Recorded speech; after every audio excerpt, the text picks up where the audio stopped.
Le point infirmerie, il y a Arnaud qui a repris l'entraînement. Moussa qui a été un peu géré sur la première partie de semaine, mais qui a bien bossé individuellement ce matin. Glenn était malade aussi, mais il a repris aussi ce matin en individuel. Donc les deux devraient être avec nous demain. Voilà. Et puis il y a Francky qui continue son protocole de reprise, mais qui n'est pas dans l'entraînement collectif. En tout cas, pas prévu à court terme. Et Arnaud Nordin, il sera présent dans le groupe. Il a fait les entraînements de la semaine. Il est plutôt en jambes et dynamique. Donc si ça se poursuit jusqu'à la fin de semaine, ça a l'air de bien aller en tout cas. Et Moussa Altamari, c'est pourquoi Moussa, il a un peu de fatigue à différents endroits du corps suite au match de Lyon. Et donc, comme il a beaucoup donné depuis un moment, on a été un peu géré sur le début de semaine, quoi. Les forfaits, c'est le forfait, c'est Francky. Voilà. Comment on a préparé cette semaine, ce match voilà, mais non, évidemment capital. Encore un dernier, je sais. D'accord. Demi-finale d'Europa League. Comment on l'a préparé, on a bien bossé. Hein, il y a une grosse séance, un peu différente de ce qu'on fait d'ailleurs d'habitude à J-3. Un peu pour casser aussi notre organisation d'entraînement. Mais ça a bien répondu, ça a bien travaillé. Voilà, un peu différemment, mais on a bien travaillé. La difficulté, je ne sais pas si c'est une difficulté, mais comment on gère? Vous devez gagner, mais en même temps, pour être directement qualifié en Coupe d'Europe, eh bien, il faut des résultats, on va dire, à côté plutôt favorables. Là, dans ces derniers moments, est-ce qu'on regarde aussi, est-ce qu'on se tient au courant de ce qui se passe pendant le match honnêtement, moi, je ne vais pas me tenir au courant de ce qui se passe. Enfin, les dernières saisons, et pour vous dire, toutes les dernières saisons, j'ai eu la chance de connaître, alors pas toujours avec bonheur complet, mais la chance de connaître des derniers matchs ou avant-derniers matchs avec ces enjeux. Mais s'il y a une année, je dis une bêtise. Je m'étais renseigné parce qu'il y a une année quand avec Lens, on était l'avant-dernière journée, si on gagnait, si on résultat deuxième. Donc j'avais demandé sur le banc. Mais sinon, d'habitude, je ne demande pas. J'attends la fin du match parce que je m'occupe surtout de ce qu'on doit faire nous. Et je le demandais parce qu'on gagnait 3-0 et que le match il était plié. Mais pour le coup, et là, moi, je ne vais pas demander. Je ne dis pas qu'il n'y a pas des... Mais j'ai l'exemple l'année dernière, puisque l'année dernière, l'avant-dernier match, avec un autre maillot, je suis venu le jouer avec mon équipe ici. Et quand on perd ici, je me dis que ça va pas être simple. Et puis en fait, quand j'apprends qu'il y a d'autres mauvais résultats chez les équipes du haut de tableau, mais je le sais qu'à la fin. Voilà. Donc, on va déjà s'occuper du match et de ce qu'on doit faire pendant ce match-là. Les joueurs ont évacué la déception de Lyon et surtout des 4 buts que vous avez encaissés. Comme quand on gagne, il faut l'évacuer de toute façon. On a eu la chance de gagner plus de matchs qu'on en a perdu. Celui-là, on l'a perdu logiquement parce que on a fait trop d'erreurs et je revois le match, même si jusqu'à 2-2, je trouve que c'est pas incohérent ce qu'on fait, mais on a lâché trop de choses. Donc c'est pas comme si on était grandement frustré parce qu'on se dit qu'on est meilleur que l'adversaire et puis on perd le match. Donc c'était pas le cas. Donc il faut repartir. Hein. Il faut le digérer, repartir. Mais il faut aussi parfois digérer les victoires pour mieux repartir. Est-ce que là, l'interrogation, tu sais, qu'on peut avoir autour sur le choix à faire en fait au niveau du système entre le 4-4-2 et le 4-3-3. Est-ce que déjà toi, avant Lyon, c'était déjà quelque chose que tu songeais? Et est-ce que là, c'est aussi un autre enjeu de réflexion pour toi sur entre guillemets, le meilleur système à appliquer pour ces derniers matchs? Alors là, je vais la faire en 2 temps, mais alors d'abord pour répondre vraiment à votre question, avant Lyon, je me suis interrogé. Oui, parce que je sais ce que chaque système peut apporter et je sais ce que chaque système a ses limites avec nos joueurs et nos qualités et aussi nos manques. Donc J'avais fait ce choix-là, alors sans rentrer dans les détails, parce que moi j'ai un certain nombre d'informations, puis à un moment il y a un choix à faire, donc je le fais. Et comme je l'aurais dit, le 4-3-3 nous aurait certainement permis de parfois de desserrer un peu plus les trains, d'avoir peut-être un peu plus de maîtrise, quoi qu'on a eu 50% du temps le ballon. Donc je ne sais même pas si là-dessus, mais peut-être de moins concéder, d'avoir un rapport de force, on va dire, plus équilibré. Est-ce que ça nous aurait amené à éviter les buts qu'on a pris, qui sont pour moi, et je vais montrer à tout le monde, qui n'ont rien à voir avec le système, les 4 buts qu'on prend finalement. Donc, mais la réflexion, elle est là, ça c'est sûr. Puis après, la deuxième partie de la question, c'est quand vous voyez le match d'hier soir, est-ce que vous voyez qu'il y a des systèmes ou c'est un peu plus complexe que ça? Mais en tout cas, est-ce que vous... Même si je ne me compare pas ni au PSG ni au Bayern. Hein. Ouais. En tout cas, oui, vous n'avez sûrement pas changé de philosophie. Vous marquez pas mal de buts et vous en prenez aussi. Là, c'est des ajustements quand même nécessaires sur le plan défensif. Oui, Sur les ça c'est sûr qu'il y a des ajustements nécessaires à faire sur l'équilibre, sur les préventifs, sur les contre-pressing, parce que on prend 3 buts contre Lyon sur des transitions, alors soit sur des pertes médianes, soit sur des pertes hautes, mais on prend 3 buts et quand on voit la qualité du PFC dans la verticalité ou sur les transitions, si on ne réajuste pas, on sait qu'on aura des mises en danger. Donc ça c'est sûr qu'on doit mieux faire dans l'animation défensive globale, parce qu'on a trop concédé, mais on avait déjà aussi trop concédé contre Nantes, déjà. Sur d'autres phases peut-être, un peu plus sur les phases arrêtées, mais aussi sur des transitions déjà. Donc de toute façon toute la réflexion elle est là, sur ces équilibres à trouver, qui ne sont jamais simples, parce que ce qu'on gagne quelque part, on va potentiellement le perdre ailleurs, mais après il y a des choix à faire. Ça c'est une évidence. Justement, il faut s'attendre à quel rapport de force avec le PFC. C'est une équipe qui est plutôt actuellement en forme. À quoi est-ce que vous attendez? Oui, elle est très en forme. Hein. 10 derniers matchs, ils ont perdu un match. Et encore, ils ont loupé un pénalty en fin de match donc pour l'égalisation. Ce qui fait qu'ils pourraient avoir aucune défaite sur les 10 derniers matchs. Ils l'ont perdu contre Lille. Ils sont... j'ai regardé ce matin sur les 10 derniers matchs justement, parce que moi j'en étais à 10 matchs aussi donc, depuis que je suis arrivé. Ils sont 5e sur ces 10 derniers matchs. Bon, nous on est 3e aussi, donc on n'est pas non plus largué complètement. C'est qu'aussi on fait des bonnes choses.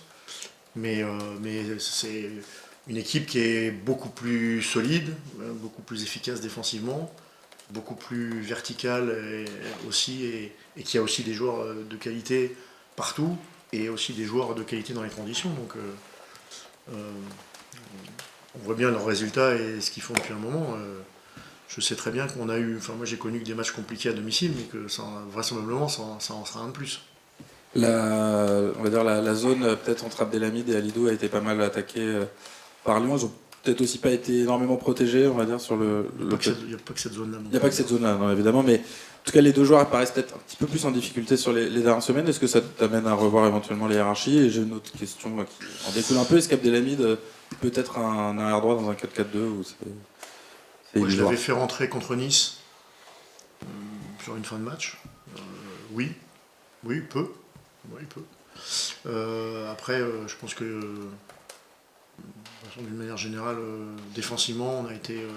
d'une manière générale, défensivement, on a été moins bon, moins équilibré, moins fort parfois dans certains duels. Et je répète, pas uniquement, je trouve que les deux joueurs que vous avez cités, pas que notre flanc droit. Ça fait aussi partie de la réflexion. Quand on a fait un rapport de force, notamment sur le plan offensif, vous avez des forces offensives. En quoi l'installation du duo Mbolo-Le Paul, pour toi, est constitutive justement d'imposer quelque chose, on va dire, par le haut? Je ne sais pas si je suis très clair sur ce que je veux dire. Sur en tout cas, pour toi, l'importance ou pas de maintenir ce duo jusqu'au bout pour en fait jouer sur des forces qui sont de fixer notamment la ligne défensive adverse. Ouais, plus généralement, bien sûr, faire un 4-4-2, c'est Brel et ST, mais il faut que les forces que ce 4-4-2 peut nous apporter ne masquent pas non plus tout ce que ça peut nous faire perdre sur certains matchs en termes d'équilibre, de rapport de force, de moins concéder. Même si pour le coup, ST et Brel font beaucoup d'efforts pour le collectif. Et beaucoup d'efforts sur le plan défensif. Mais au-delà de faire des efforts, il y a la densité qui peut manquer. Et même si, je le répète, les 4 buts qu'on prend n'ont pas grand-chose à voir avec... si on fait les mêmes erreurs dans un 4-3-3, on prend 4 buts. Et les stats de fin d'opposition entre les deux systèmes, tu les as vus peut-être pas constater. Bah nous, on a... ça veut dire quelque chose ou pas, ce différentiel? Non mais oui, moi j'ai fait 10 matchs, 5 matchs en 4-4-2 et 5 matchs en 4-3-3. C'est ça, depuis que je suis arrivé. On a une cellule data qui travaille beaucoup et qui me donne beaucoup d'indicateurs, beaucoup d'indicateurs par thème, on va dire par chapitre, après chaque rencontre. Donc je sais très bien, au-delà du visuel en direct, au-delà du visuel avec la vidéo, quand vous avez en plus ça, vous savez, ça fait juste que confirmer, ou fortement confirmer ce que ça peut apporter, un système, et ce qui peut manquer aussi pour l'un et pour l'autre. Donc après, c'est juste un moment aussi d'abord avoir son propre ressenti, donc le mien, avoir le ressenti du staff, et puis aussi avoir le ressenti peut-être des fois d'un ou deux joueurs, parce que voilà, ça reste les acteurs. Et voilà, donc quel que soit le système que je choisirai, il y aura, je pense, des joueurs qui ne joueront pas ou qui sortiront et qui ne mériteront pas par rapport à leur performance individuelle, mais qui pâtiront ou de la continuité du système ou du changement de système. Est-ce que vu les 2 derniers matchs, ton équipe tire un peu la langue? Est-ce que notamment tu as peut-être des datas où voir que c'est un petit peu dur physiquement cette fin de saison? Non, je crois pas, parce que d'ailleurs on a même bien fini, les datas elles sont toujours plutôt... on en voit plutôt bien. Donc ce qui peut arriver, c'est que le système fait que dans le cœur du jeu, parfois on peut, si on n'est pas bien autour de notre double pivot, pour eux ça peut être plus compliqué, quoi. Donc ça, c'est peut-être ça qui vous donne cette impression-là, et ce qui se comprend. Mais en tout cas, en termes de data pure, sur les données volume, haute intensité, etc., non, ça va plutôt bien. D'autant qu'il ne faut pas oublier que les scénarios de match peuvent faire que les datas s'enflamment, en tout cas sur les hautes intensités, par exemple. Et donc, faut jamais, on peut pas regarder juste les datas sans prendre en compte le scénario du match. Voilà. Parce que sinon, surtout d'un match à l'autre, parce que sinon c'est trop trompeur. Après, puis nous on a toutes les datas surtout quotidiennes, c'est-à-dire de l'entraînement, sur des entraînements qui peuvent avoir des similitudes, et on sait où on en est. Et je dirais que depuis 10 ou 12 semaines que je suis là, on veille même nous à réduire un peu, parce que ça envoyait toujours un peu plus. Donc c'est nous plutôt qui régulons sur les temps de récup à l'intérieur des séances, sur les séquences elles-mêmes, qu'on fait parfois un peu plus courtes, parce que les gars envoient toujours plutôt beaucoup. Sans grande surprise, la suspension de Samba pour le match de Marseille a été confirmée. Donc comment on prépare ça, sachant que Silistré a une première expérience qui ne s'est pas très bien passée à Lens, qui risque de jouer un match dans un OM un peu survolté, avec un énorme enjeu. Comment on prépare? Est-ce qu'on commence déjà à préparer ça maintenant? Est-ce que Vous avez tout dit. Comment? Vous avez tout dit. Moi je prépare le PFC. D'accord. Non mais je l'ai en tête, hein. Et comme vous avez dit, c'est sans grande surprise. Donc je l'avais déjà bien en tête à la fin du match. Non mais vis-à-vis du joueur, comment on le prépare lui? Parce que c'est... Bon, on le prépare pour qu'il soit bon contre le PSC. Pour Brice. Oui. Parce que c'est le PFC qu'on joue, là, dans 3 jours. Et puis on aura le temps de réfléchir à bien préparer le gardien qui jouera contre l'OM, même si on fait en sorte de bien le préparer aussi. C'est bien Mathis d'ailleurs, parce qu'on t'a jamais demandé toi qui était ton numéro 2, c'était le numéro 2 de... Bon, ça a toujours été le numéro 2. J'ai une chance d'avoir des bons gardiens. Alors j'ai un gardien numéro 1 qui est en équipe de France depuis un moment et voilà, qui est un très bon gardien, ce qui a fait quand même gagner beaucoup de points. J'ai revu beaucoup de matchs, même de la phase aller. J'ai d'ailleurs revu le match aller contre le PFC. Oui. Il a fait gagner beaucoup de points, donc c'est une chance d'avoir ce gardien-là. Ça c'est une première chose. Et après c'est une autre chance d'avoir des bons gardiens à la formation. Et même des très bons gardiens. Alors après, on sait si ce sont des... on ne sait pas aujourd'hui si ce sont des très bons gardiens qui seront des gardiens de très haut niveau. Mais en tout cas, ils ont des grosses qualités. Parce qu'en fait, qu'est-ce qu'il fait, c'est qu'à un moment, quand ils vont jouer, il faut être performant, quoi. Et c'est un poste quand même évidemment très particulier. Mais en tout cas, il y a aussi des très très bons gardiens à la formation. 2005, 2006, 2007, 2008, 2009. Après, je suis pas allé encore plus loin, mais je les connais tous déjà. En tout cas, jusqu'à 2009, je les connais. Donc il y a vraiment des très très très bons gardiens. Voilà. Pour aujourd'hui, et puis surtout aussi pour l'avenir du club. Vous n'avez pas du tout parlé avec Mathis Silistri dès maintenant, parce que mine de rien, il est en tête. Est-ce qu'il faut le préparer tout de suite? Il jouera en réserve ce week-end. J'ai fait ce choix-là dès la fin du match la semaine dernière. Il jouera en réserve, d'autant plus que pour lui c'est important d'avoir un match avant de potentiellement jouer celui de Marseille. Et puis après, la réserve aussi a besoin de continuer à prendre des points. Au-delà de ça. Franck, la défaite à Lyon laisse le sentiment d'une équipe lyonnaise qui est mieux armée que vous peut-être pour aller très haut, voir la Ligue des Champions. On sait que vous étiez prudent, mais que les joueurs disaient que c'était un rêve de la jouer.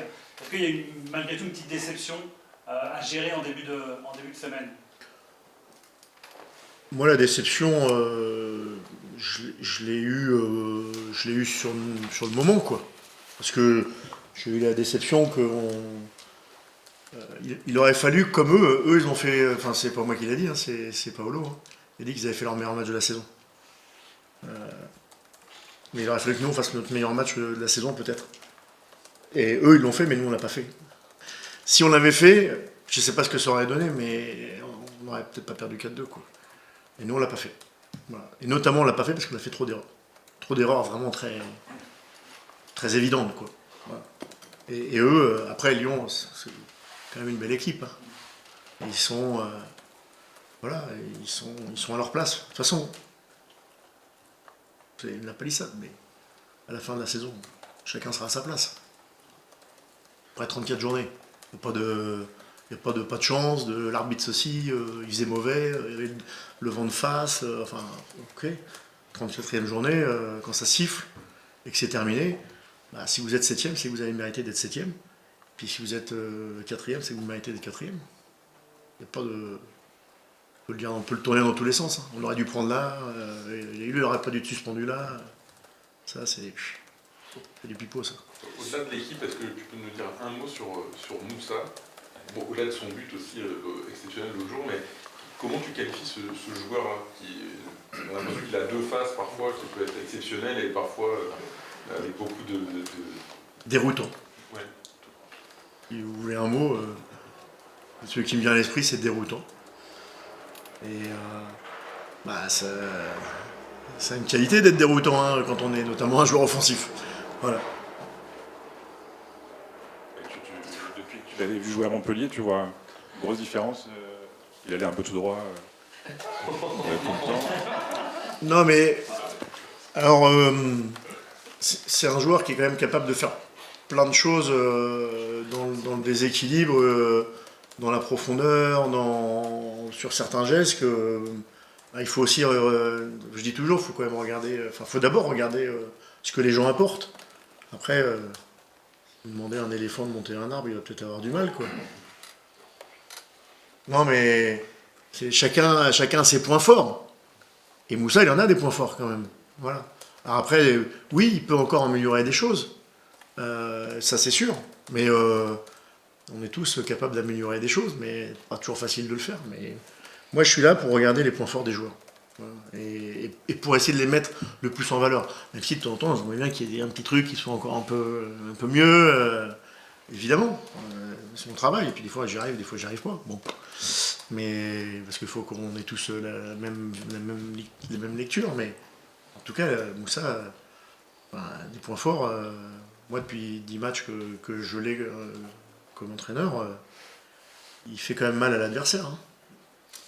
Ce sera votre dernier match de la saison à domicile. Il pourrait, selon encore une fois les résultats des autres, vous garantir l'Europe. Est-ce que tu attends une atmosphère particulière? Est-ce qu'il y aura besoin aussi du public pour aller chercher quelque chose sur ce match-là? Quand on arrive dans ces moments-là, le public, il a une part importante. Enfin, à Lyon, jusqu'à la demi-heure, 35e minute, même si on n'était pas meilleur qu'eux, mais ils avaient du mal à se créer de véritables occasions contre nous. Puis en l'espace de... Là, ça a poussé différemment et ça change les choses pour les joueurs. Donc évidemment que notre public va avoir un rôle contre le PFC, ça c'est sûr. Voilà. Même si le premier rôle, c'est quand même nous sur le terrain. Tu l'envisages comment, la physionomie de cette rencontre? C'est des Parisiens qui n'ont plus rien à espérer ni à craindre. Ils viennent comment? Alors ils sont pas en vacances, évidemment, loin de là, mais est-ce qu'ils viennent avec des intentions plutôt défensives à ton avis, et ils jouent en transition parce qu'ils se sont améliorés dans les transitions, ou est-ce que tu vois une équipe vraiment libérée qui va jouer pour le plaisir de jouer? Je vois une équipe qui va faire ce qu'a fait depuis l'arrivée d'Antoine. C'est une équipe qui est solide, qui a gagné de ce côté-là, qui a un jeu qui est différent de l'époque de Stéphane, voilà, qui est un jeu différent, avec, je le répète, plus de verticalité, un peu plus de jeu direct, de grosses choses sur les transitions aussi. Je pense qu'ils vont rien changer à ça, et connaissant les équipes, vous voyez bien tous les week-ends là, que personne ne gagne les matchs facilement, même s'il y a des équipes qui sont sauvées ou qui n'ont plus grand chose à jouer, mais finir 9e ou 11e, c'est pas pareil. Et puis quand on est dans des bonnes dynamiques, quelle que soit la place, on a envie de l'entretenir. Donc je répète ce que je disais tout à l'heure, c'est qu'on a eu des matchs difficiles à domicile, et le dernier en sera un de plus. Et juste par rapport à l'enjeu, au-delà de la tactique, est-ce que finalement l'enjeu pour toi, par rapport aux joueurs, c'est pas de créer les conditions pour gérer les émotions au mieux, parce que finalement, c'est dans des moments comme ça, c'est d'abord les émotions, le mental qui joue en premier. Oui, mais c'était un de mes discours la semaine dernière pour préparer Lyon. Oui, j'ai pas tout réussi. Xavier ? Bien sûr que c'est... Mais les conditions de la performance, et notamment via les aspects mentaux, c'est ce dont vous parlez, c'est évidemment l'enjeu de chaque match. Et plus on se rapproche du terme, plus c'est un enjeu fort. Mais ils le vivent chacun aussi différemment, quoi. C'est-à-dire que, vous savez, quand je parle au groupe, je ne sais pas ce que chacun entend, en fait. Parce qu'ils n'entendent pas la même chose. Parce qu'ils ont chacun leur histoire, leur personnalité. Donc, moi, quand je parle au groupe, pas quand je parle en individuel, quand je parle au groupe, tout le monde n'entend pas la même chose. Voilà. Oui, Franck, je termine souvent par une question foot français, et là, on s'est tout trouvé. Il y a eu un moment d'histoire pour le foot avec Paris qui va aller en finale pour la deuxième fois. Toi, comment tu as vécu ça, ce moment un peu vraiment historique pour le club, avec surtout un club qu'on a le sentiment qu'ils vont aller la chercher peut-être une deuxième? Moi, je l'ai vécu comme la semaine dernière, dans mon canapé, tranquille, à me régaler. Voilà, parce que j'ai pensé à vous, en fait, pour vous dire, j'ai pensé à vous, au système tactique, 4-2, 4-4-2, 4-3-3. Et je me dis, oh là là, et vous devez avoir du mal à trouver un système, là, les amis. Donc j'ai juste pensé à vous une bonne partie de la soirée. Allez, bonne fin de journée. Stéphane, est-ce que tu nous dis un peu comment l'équipe a vécu et digéré un petit peu le match contre Lyon, évidemment beaucoup de frustration à cause du résultat et des erreurs. Est-ce que quelque part on a mesuré aussi un peu ce qui sépare encore de Rennes d'un candidat à la Ligue des Champions plus armé? Oui, beaucoup de frustration, mais voilà, on n'a pas eu trop le temps non plus de se remémorer tout ça parce qu'il y a un match important à préparer contre le Paris FC et il fallait switcher assez rapidement. On a fait un petit retour sur les erreurs qui ont été commises et ce qui nous a coûté les 4 buts malheureusement. Mais voilà, Lyon est une équipe qui était candidate à l'Europe tout comme nous et voilà, ils ont été meilleurs que nous sur ce match-là. Et puis ils méritaient de gagner tout simplement. Selon les résultats de Monaco et de Marseille, vous pourriez assurer l'Europe on va dire ce week-end. Est-ce que vous l'avez en tête? Est-ce que vous espérez notamment que l'atmosphère sera à la hauteur de cet enjeu pour Rosenthal? Vous avez un doute sur l'atmosphère? Ça jamais en ce moment, j'ai des doutes. Ouais. Ah ouais? Moi j'en ai pas du tout. Hein. Moi j'en ai pas du tout. Je sais que ça va être un moment important et que le stade va être au rendez-vous. J'ai aucun doute sur ça. Ils l'ont été toute l'année. Et voilà, c'est un match qui va être déterminant pour nos objectifs collectifs. Et on va pas se focaliser sur les résultats des autres et on verra bien à 23h ce qu'ont fait les adversaires, mais on va se concentrer sur la performance qu'on doit faire et de gagner ce match tout simplement contre le Paris FC parce qu'il n'y a pas d'autre manière que d'être européen. Donc non, on va gagner et puis on verra ce que les autres ont fait. C'est aussi simple, il n'y aura pas de calcul à avoir, mais pour l'atmosphère, il n'y a aucun doute. Alors en fait, c'est de se libérer sur le plan mental, de ne pas être inhibé par forcément tout ce que les conséquences du résultat et de ce qui peut se passer ailleurs.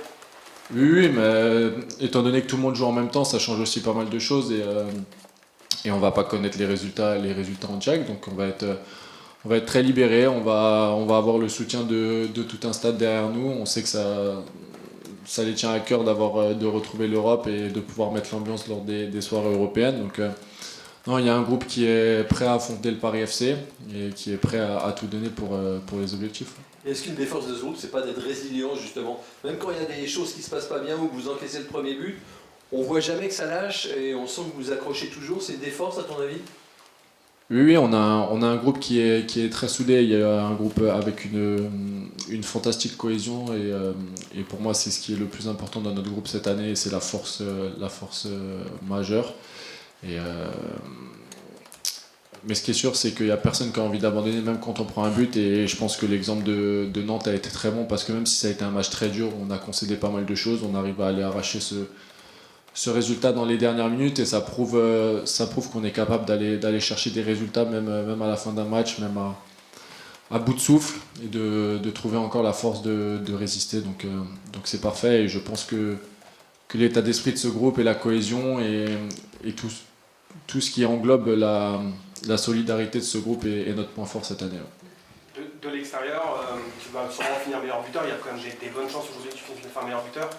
On a envie de décrire ta saison comme un peu folle en fait. Tu as vécu une saison de fin de dingue quand même ici pour cette première arène.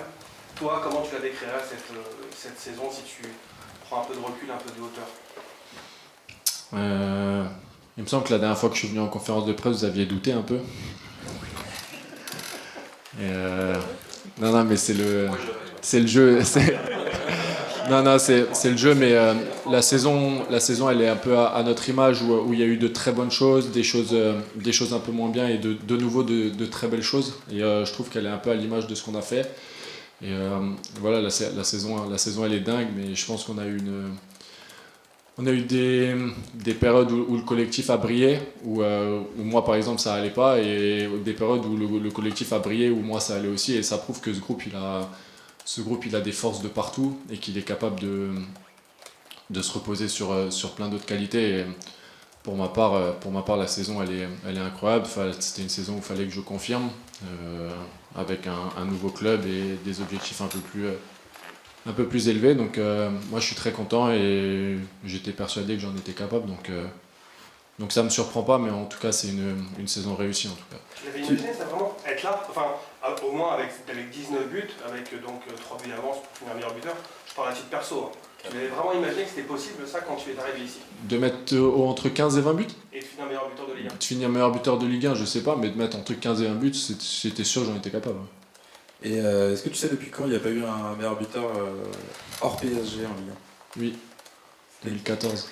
C'était la Casette. C'était la Casette, exactement. Est-ce que ce titre que tu touches des doigts maintenant, est-ce que ça lui donne encore plus de valeur dans cette ère, en plus de la surdomination du PSG Ah oui, non mais c'est un titre s'il arrive qui sera extraordinaire parce que je pense qu'on a un championnat qui est hyper relevé et que c'est dur d'être cohérent sur toute une saison et malgré le fait d'avoir une période de disette assez longue, je me suis accroché et ça prouve que je suis capable d'avoir de la régularité sur toute une saison et de devenir un attaquant maintenant qui va être obligé d'avoir des standards élevés à chaque saison. Donc, non, mais on espère aller le chercher, ça me touchera vraiment et je serai content du travail que j'aurai mis en place pour y arriver en tout cas. On s'est parlé la dernière fois des trophées de meilleur joueur de la saison. Quand tu vois le plaidoyer de Djibril Cissé, qui n'est pas n'importe qui en termes d'attaquant, qui ne comprend pas que tu n'y es pas, est-ce que ça te touche et qu'est-ce que ça te fait? Déjà merci à lui, on discute, ça nous arrive de pas mal discuter,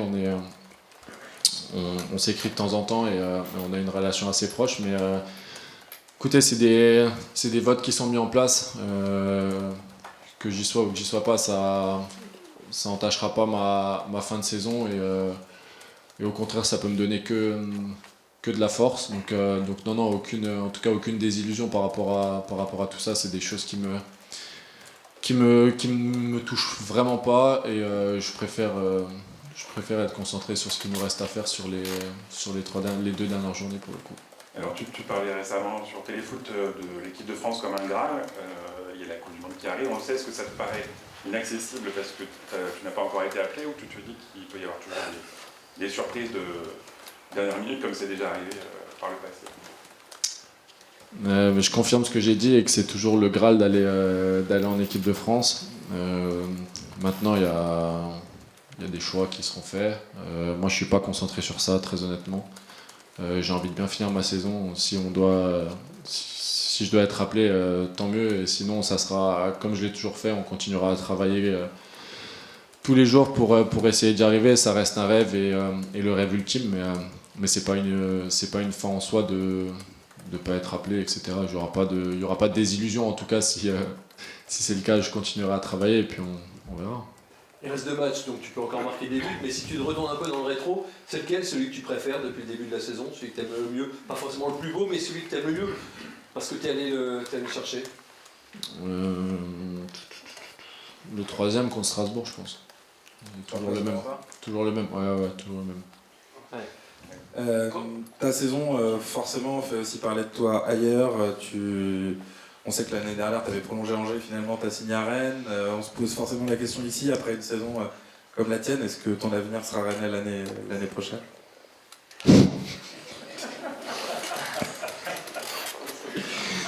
Mon avenir, il sera rennais. Il y a des objectifs qui, j'espère, seront réalisés. Et je pense que la prochaine étape pour moi, c'est de réaliser une saison complète avec un club qui joue l'Europe. Donc ça coche parfaitement. Et le projet dans lequel je me suis inscrit également. Donc non, tout colle pour rester rennais et faire une saison à 40 ou 42 matchs européens. 42 buts 40 buts, je pense. Et puis on verra, il va falloir confirmer. Moi je pense qu'il faut confirmer une saison européenne pour valider et montrer qu'on est capable de durer vraiment encore plus sur une saison en enchaînant les matchs. Donc toutes les cases sont remplies en tout cas. Un petit peu dans le même esprit, ça fait pas si longtemps que ça que tu as atteint l'élite, mais tu as 26 ans. Est-ce que tu te considères encore comme un jeune joueur, dans le sens où tu as encore des marges de progression, que tu découvres encore un petit peu ça?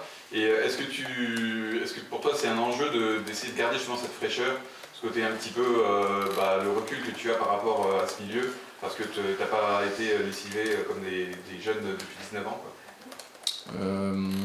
Je me considère pas jeune jeune dans l'élite, oui, en termes d'expérience et du fait que j'ai beaucoup de choses à découvrir encore. Dans la maturité, etc., je commence à arriver à maturité, mais je parle pas dans le foot, je parle en général, dans tous les choix que je dois faire, etc. Au niveau de la marge de progression, je pense qu'il y a beaucoup de choses à faire encore. Et je l'ai déjà vu cette année où je trouve qu'il y a une énorme progression entre le Esteban qui est arrivé et celui qui est en train de finir la saison. Donc non, la marge de progression elle est encore grosse, je le pense sincèrement. Et la maturité que j'ai en dehors va m'aider à passer ce cap-là. Et pour ce qui est de la fraîcheur, je vais garder cette fraîcheur puisque je vis du foot par pure passion et c'est ce dont j'ai toujours rêvé. Donc chaque week-end, moi, d'arriver dans des stades et de jouer en Ligue 1, ça conforte encore plus ce que j'avais imaginé plus jeune, donc c'est parfait. Est-ce que tu peux nous dire un petit mot sur ta relation avec Moussa Altamari, la semaine dernière, c'est buteur-passeur tous les deux. Comment ça fonctionne ce duo-là, mais qu'est-ce qu'il apporte aussi Moussa à l'équipe?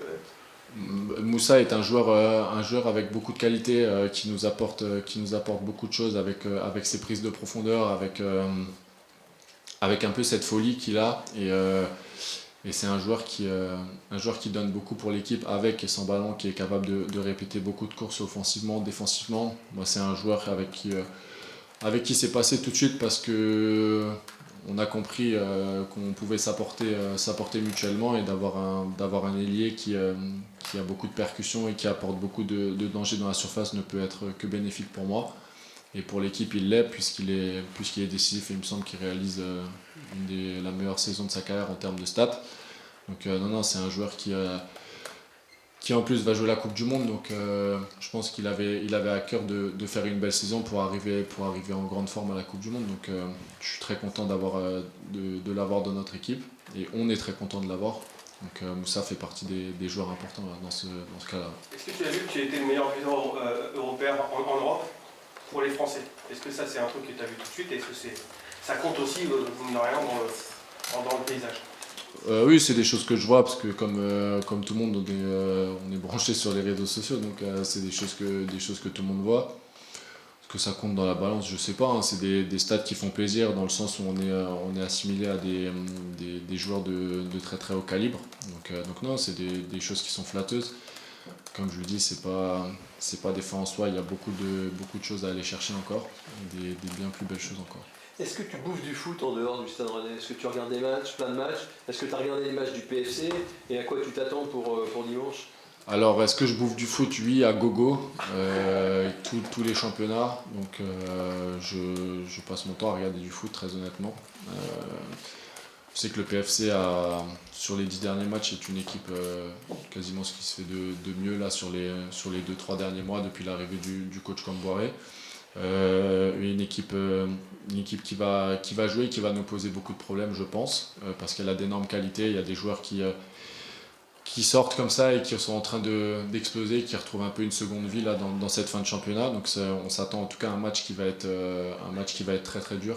Le coach Camboiré a mis des choses en place pour relancer son équipe et j'ai l'impression que ça fonctionne bien. Donc en tout cas on s'attend à un match dur et au vu de ce qu'ils ont proposé sur les dernières semaines, je pense que ça va être un bon match à jouer en tout cas. Le coach n'a pas été très disert sur la question, je te la pose à toi. Comment tu as vécu la soirée d'hier et cette prestation encore de Paris qui va se qualifier pour une deuxième finale? Là on a l'impression d'atteindre un peu vraiment des sommets. Comment tu vois tout ça? Nous on a passé la soirée ensemble avec les joueurs, on a passé la soirée ensemble pour regarder le match. Et non, Paris est une équipe fantastique avec des qualités qui sont hors normes. Ils ont éliminé pour moi la seule équipe qui pouvait les faire douter cette année en Ligue des Champions. Donc pour moi ils partent favoris pour cette finale, très content que ça soit un club français. Ça vient confirmer ce qu'ils veulent mettre en place depuis des années maintenant. Donc pour moi c'est ce qui se fait de mieux en Europe sur les 2 dernières années, donc j'espère vraiment qu'ils vont pouvoir aller au bout. Est-ce que ça renforce la fierté de les avoir battus? Je regardais le 11 qu'ils avaient aligné ce jour-là, c'était quasiment le 11 type en plus, ça renforce votre fierté d'avoir fait ce score?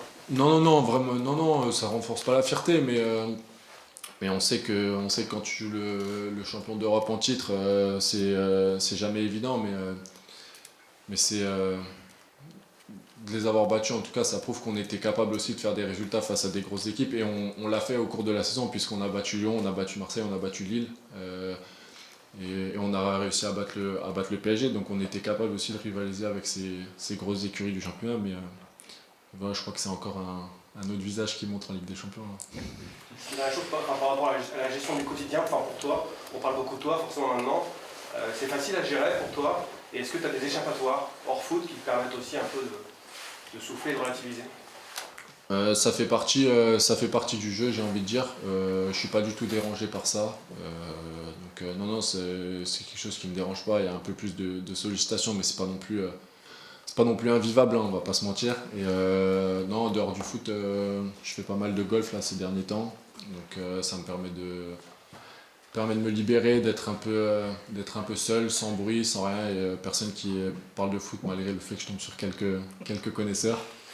Mais non, c'est un peu mon échappatoire là, quand il fait beau au printemps, ça me fait du bien à la tête, mais voilà, sinon c'est pas non plus invivable, hein, si mal.